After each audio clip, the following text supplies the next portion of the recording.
আসসালামু আলাইকুম, সবাইকে ওয়েলকাম জানাচ্ছি আমার চ্যানেল রুম স্পেশানেবল হাউসে। আমি ফারহানা ইয়াসমিন রুমে আপনাদের মাঝে আরেকটি নতুন ব্লগ নিয়ে এসেছি। আশা করি এই প্রতিদিনের ব্লগের মতো আজকের ব্লগটিও আপনাদের ভালো লাগবে। আমি আজকে রান্না করছি পায়া আর সবজি রান্না করব, একটু মাছের ঝোল করে মাছ রান্না করব। এটাই থাকছে দুপুরের রান্না বান্না। তো আপনাদের সাথে শেয়ার করছি রান্না বান্না দিয়ে। আরেকটা ভিডিওর শেষে আর কি থাকবে হাতের কাজ, সেটা যারা একটু হাতের কাজ পছন্দ করেন তারা অপেক্ষা করতে থাকেন শেষ পর্যন্ত। তো মাছগুলি ওই যে বাড়ির পুকুরের মাছ, এর জন্য ছোট ছোট পুকুরের বাচ্চা মাছগুলি আর কি। তো এগুলি ভালো করে ধুয়ে নিচ্ছি। এগুলি এমনি ঝাল ঝাল করে রান্না করব। ভাজি করলে বেশি একটা ভালো লাগে না, একটু ঝাল ঝাল করে রান্না করলে ভিতরে ঝাল ঢুকে, তো লবণ ঝাল ঢুকে ভালো লাগে খেতে। তো এর জন্য এগুলিকে এভাবে দিয়ে পাতিলে একসাথে বসিয়ে দিব। আর সবজি ওই যে কাঁকরোল, তারপরে বরবটি, এগুলি দিয়ে একটা সবজি রান্না করব।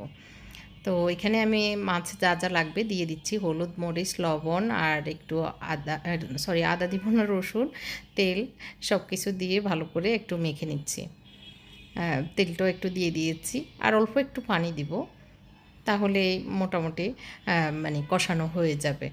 এদিক দিয়ে মাছের মাথার 2 টুকরা দিয়ে ওই যে সবজিটা রান্না করব এর জন্য ঝোল বসিয়ে দিয়েছি। সবজিতে বাগার দিয়ে রান্না করব, এর জন্য ঝোলের ভিতরে মাছগুলি কষিয়ে নিচ্ছি।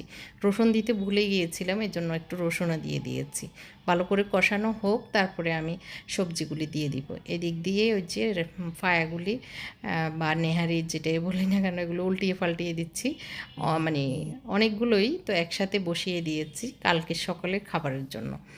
আর এদিক দিয়ে সবজিটাও দিয়ে দিয়েছি। ঝোল এবং মাছ কষানো হয়ে গেছে, তবে মাছের মাথাগুলো একটু পরে উঠিয়ে নেব, না হয় ভেঙে যাবে, কাটা হয়ে যাবে। ঢাকনা দিয়ে এটাকে একটু সেদ্ধ হওয়ার জন্য দিয়ে দিয়েছি। এর ভিতরে রান্নাও হয়েছে, আমি এখন বাগার দিয়ে দিচ্ছি। তো আপনাদের কার কী অবস্থা? অনেক দিন ভিডিও দিতে পারছি না, অনেকেই কমেন্ট করছেন। আমি একটু দৌড়ঝাঁপের ভিতরে আছি, তো বাড়িতে যাচ্ছি আসতেছি, তো সব কিছু তো আর দেখানো হচ্ছে না, কিন্তু 24 ঘন্টা তো চলে যাচ্ছে জীবন থেকে, হায়াত থেকে বিভিন্ন সময়ে চলে যাচ্ছে। আপনাদের এখানে হয়তো এই প্ল্যাটফর্মে 10-12 মিনিট বা 15 মিনিটের একটা ভিডিও দিচ্ছি, সেটা তো সব কিছু দেখানো হয় না। যতটুকু দেখানো দরকার ততটুকুই দেখাচ্ছি, তাই না? তো জীবনের পুরো অংশ দেখাতে গেলে তো পুরোটাই পাবলিশড হয়ে যাবে জীবন। তো যাই হোক, সেটা কেন কি সামনে হয়তো কোনো এক সময় বলবো কোথায় যাচ্ছি কী করছি, এই আর কি। তো এদিক দিয়ে মাছটাও হয়ে আসছে, আমি একটু কাঁচামরিচ দিয়ে দিচ্ছি একটু ঝাল ঝাল হওয়ার জন্য। আর কেচিটা পাচ্ছি না, এর জন্য ছুরিতে দিয়ে দিতে হয়েছে। ছুরি দিয়ে দিতে গেলে আমার ভাল লাগে না, মানে হাতে হাতে হয়ে যায়, ঝাল লাগে এরকম। তো মোটামুটি হয়ে গেছে অনেকক্ষণ রান্নার পরে, আমি ধনিয়া পাতা দিয়ে এখন নামিয়ে নিচ্ছি। তো একবারে দিয়ে বসিয়ে এভাবে রান্না করে নিলে খুব সহজে হয়েও যায়। আমি ঝোল আরেকবার দিয়েছিলাম, একবার দিয়ে কষিয়ে তারপর 2বার দিয়ে তারপর একবারে এখন মাখা মাখা করে এরকম রান্না করে নিচ্ছি। তো ধনিয়া পাতা দিয়ে এখন লবণ চেক করে নামিয়ে নিচ্ছি। আর এর ভিতরে পায়াটাও অনেকক্ষণ হয়ে গেছে। তো আমার মুখটা কি, ও এখন দুপুরবেলা ভাত খাবে না, যদিও এখন 4টা বেজে গেছে। আমি আগুন কমিয়ে দিয়ে একদম অনেকক্ষণ মানে হওয়ার পরে আর কি নরম হয়ে গেছে অলরেডি। তো একটু ওকে দিব, তো কষানো অবস্থায় আর কি। তো ও বলতেছে সকালে রুটি খাবে না, ও গরম গরম রুটি খাবে, এর জন্য গরম গরম রুটি সেঁকে দিব। ভালো করে নেড়ে চেড়ে দিচ্ছি, একটু কাঁচামরিচও কেটে দিয়েছি যাতে করে একটু ঝাল লবণ সব ঠিকঠাক থাকে আর কি। তো এই জন্য আমি রুটি সেঁকে দিচ্ছি। ওই যে সকালেরগুলো আলাদা করে রেখে দিয়েছি, ওরা আবার গরম গরম রুটি খেতে পছন্দ করে, এই জন্য আমি আবার খোলা থেকে নামানো রুটি বেশি পছন্দ করি। তো আমার মতোই হয়েছে ওরাও। তো এখন হচ্ছে মানে 4টা বাজে।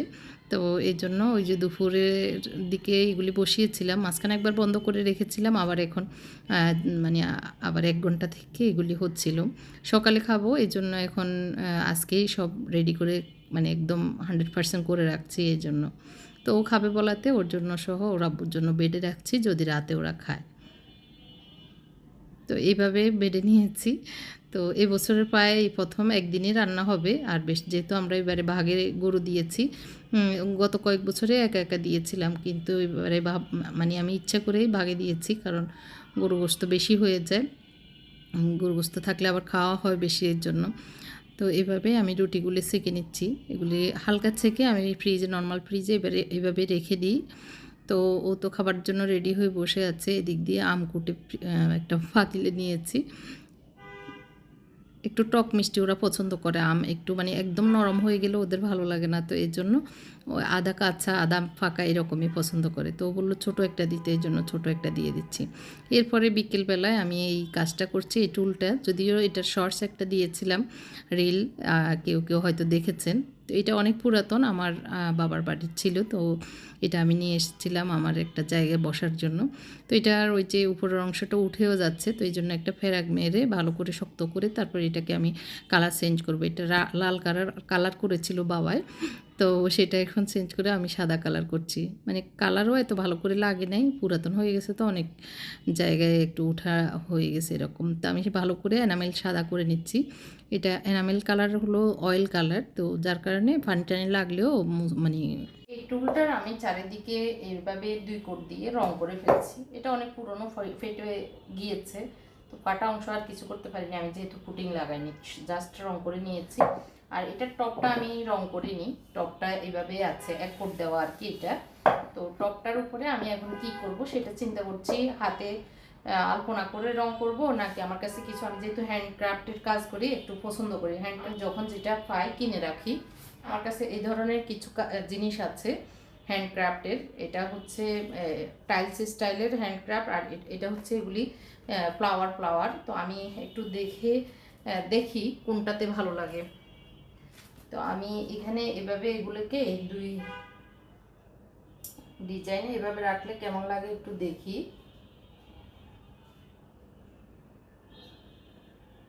এগুলির নিচে ঘাম আছে, যার কারণে ঘামটা আমি উঠিয়ে নিলেই এগুলি লাগানো যায় আর কি, ঘামের কাগজটা। আর এগুলি আমি চিন্তা করছি এভাবে অর্ধেক অর্ধেক করে এভাবে লাগাবো কিনা, দেখা যাক। আর এগুলি এভাবে লাগানোর পরে কেমন লাগছে একটু দেখতেছি।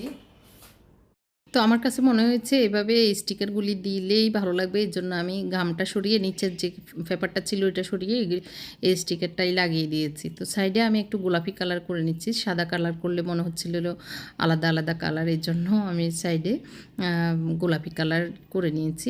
গোলাপি কালার আমার কাছে এনামেল ছিল না, আমি অ্যাক্রিলিক কালার দিয়ে দিয়েছি, সমস্যা নেই, ওইটা উঠবে না সহজে।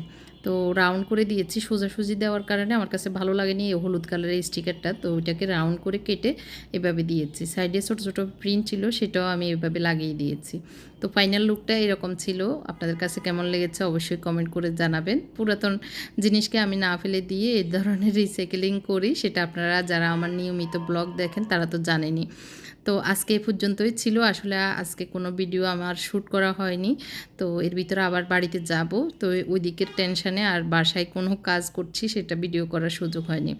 কেমন লেগেছে অবশ্যই কমেন্ট করে জানাবেন। সবাই আমার জন্য দোয়া করবেন। আল্লাহ হাফেজ, আসসালামু আলাইকুম।